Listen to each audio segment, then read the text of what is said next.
हर हर महादेव। आज आपण बघणार आहेत दिवसभर तुमचा पार्टनर आज तुमच्याबद्दल काय विचार करणार आहे, काय नेक्स्ट ॲक्शन्स असतील, त्यांचे फिलिंग्स काय आहेत। 3 वेळा तुमच्या पार्टनरचं नाव घ्या। ही जनरल टाइमलेस कलेक्टिव्ह रीडिंग आहे। जेवढी रेझोनेट होईल तेवढीच घ्या, बाकीची सोडून द्या। कॉन्टॅक्टमध्ये बघू शकताय, नो कॉन्टॅक्टमध्ये पण तुम्ही बघू शकताय, मॅरिड असताना अनमॅरिड असताना सगळ्यांसाठी ही रीडिंग आहे। श्री स्वामी समर्थ, हर हर महादेव।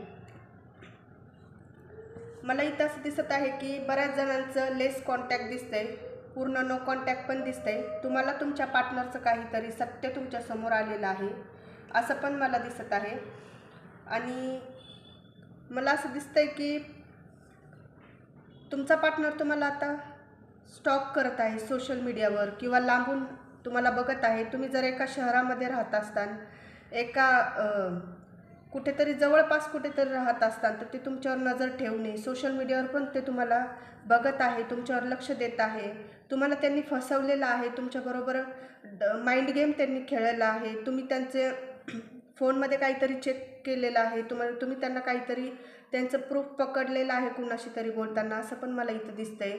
तुम्हाला ते खूप माइंड गेम खेळले, तुम्हाला दाखवलंय की माझं खूप प्रेम आहे, मी फक्त तुझ्यासोबत लॉयल आहे। पण तुम्हाला पहिले पण त्यांच्यावर डाऊट होता, पण तुम्हाला आता ते प्रूफ नव्हता म्हणून तुम्ही पूर्ण क्लिअरिटीमध्ये नव्हतात। पण तुमच्याकडे आता प्रूफ आलेला आहे, तुम्ही त्यांच्यापासून पूर्ण डिस्टन्स ठेवलेला आहे असं पण मला दिसतंय।